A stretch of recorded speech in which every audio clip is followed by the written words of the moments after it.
Here for the summary on page 100, the Alter Rebbe continues the theme about the Shema Hagadol being infinite, and our duty is to bring that infinity down into Mitzrayim. This is the process known generally as tzimtzum, as embodied in the Yud K Vav K letter forms, the Yud being the smallest, the Hey bringing more depth. It's continuous, just like the description of going into Mitzrayim is on. And we speak about it in the human sense. The person engages their seichel to imagine something outside of themselves. Then they start to concentrate on it, their machshava. Hopefully it then has an influence over their character and then ultimately their behavior. That as Torah tells us that the world was created with Chochma, this infinity, and the medium through which it was created is Dibbur. And in order to get from Chochma down to Dibbur, there have to be a squeezing of it in. And this is represented in the two levels, Yisroel, Li, rosh, the intellect, and Yaakov, Yud, akev, the highest level Yud, down to the lowest level of akev, of the heel. So now we can answer one of our original questions.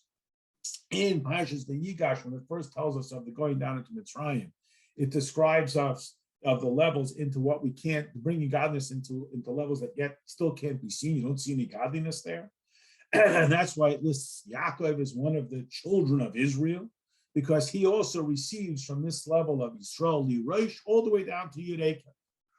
So when we are in Gullus, we can't see the miracles. That's why whenever there's a change in nature, it is essentially bringing this level of infinity into the ordinary. That's why Paro rejects it. He never heard of such a thing. He cannot relate at all to a level of godliness that is beyond the physical. This is the miracle of the stick that turns into a snake and then back into the stick. Moshe's hand that goes inside his robe, comes out white, goes back in, comes back healthy. Moshe Rabbeinu was pulled from the water. This is exhuming the infinity of godliness from within the physical world that Gullus shields us from. It blocks us from, it makes it foggy. And then it goes on further that we have to compress this infinity into the physical world. And this is where Moshe Rabbeinu's speech impediment comes from. Just as the great scholar can sometimes find it difficult to express themselves, so too the infinity that Moshe represents is bringing into the world, this Chochmah stumbles when it starts to be manifest via tzimtzum in the spoken word. And this is why Paro sees Moshe as a form of Hashem, because he's bringing something infinite into the physical world. And this is what is accomplished, as it describes in Shmois, when Yaakov comes down and tells us each of the sons. Reuben is that God is visible, and Shimon is that God is audible, and Levi is that God escorts us, the concept of Hashgacha Pratis. And yet they still remain the names, that is the infinity, and their connection with Yisroel still remains intact. And that's why the Gullus of Mitzrayim was only 210 years, because it only, use that word in heavy quotes, produced the Matan Torah of Nigla. This Gullus that we're in now, which is so much longer, is because it is going to produce such a greater revelation, the Matan Torah of Pnimius HaTorah, the Giloi of Mashiach, that will evoke that the level of Havayeh, which now appears to be infinite and unattainable, will become the sort of Havayeh Lila Elokim. God, the Havayeh level will be sort of the ordinary level, because this greater level will be revealed in the time of Mashiach, which is the product of this extended Gullus. Okay, a summary of page 100. We talk about that after the Gullus of Mitzrayim, the Jews had Matan Torah, which revealed godliness, but after this Gullus, what we will have, the Gili of Pnimius HaTorah, that level of Havayah, which would appear to be unattainable, will become our natural level, the Elohim level. We went on to explain, why is Yaakov going down to Mitzrayim considered Gullus? Isn't that just the standard way in which the world operates, that Hashem is Mitzamtem himself? So as we explained, the pasuk says, I am asleep. That is, just like when a person is asleep, they don't see what's going on around them. That's what's going on in Gullus. The same God, the same infinity, the same Hashgacha Pratis, the same divine hand is there, but we don't see it. However, as the pasuk continues, Livier, my heart is awake. And since my heart is awake, I am able to spiritually be aware of this level. And this is how we understand what Moshe Rabbeinu injected into Mitzrayim. He came down to a place where Paro said, I never heard of this concept of infinity. I don't know what this is.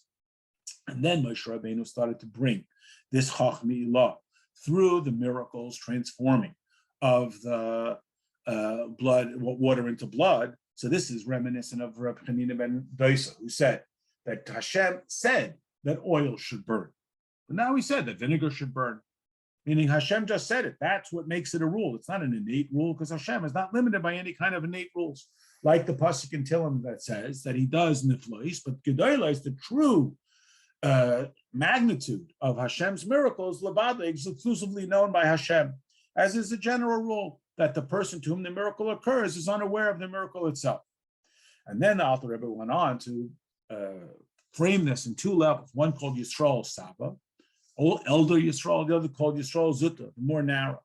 Yisroel, again, references to rosh. Rosh is not about information or data. It's about the infinite, because a person can memorize a lot of data. Alter Rebbe doesn't use this example, but it's like knowing his multiplication tables. But he has no basic understanding, so he has no capacity to move laterally. He only can repeat what he has been taught. But there is a deeper, more conceptual level that can get caught up or maybe lost in the process of making it pragmatic. So the Yisroel Saba level is a level of godliness that's even beyond creation. Even if Hashem had not created this world, even if it didn't have any pragmatic illustration, it would still exist. It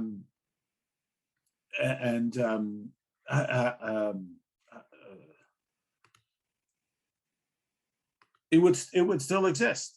And then what happens when they come down into Mitzrayim?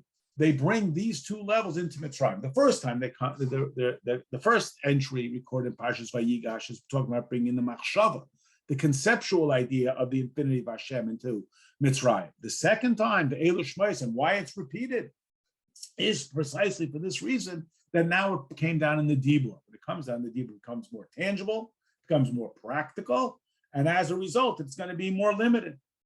So now we understand why Yaakov can initially be referred to as the sons of Israel, even though, of course, Yaakov is Yisroel, because that's the quality, the obedience quality that can retain that infinite level, that Shmei Hagadol, like we talked about, and it's brought down into Mitzrayim. And the second stage brings down this additional level that can manifest itself even in the Dibbur, although that means it's going to be more pragmatic and more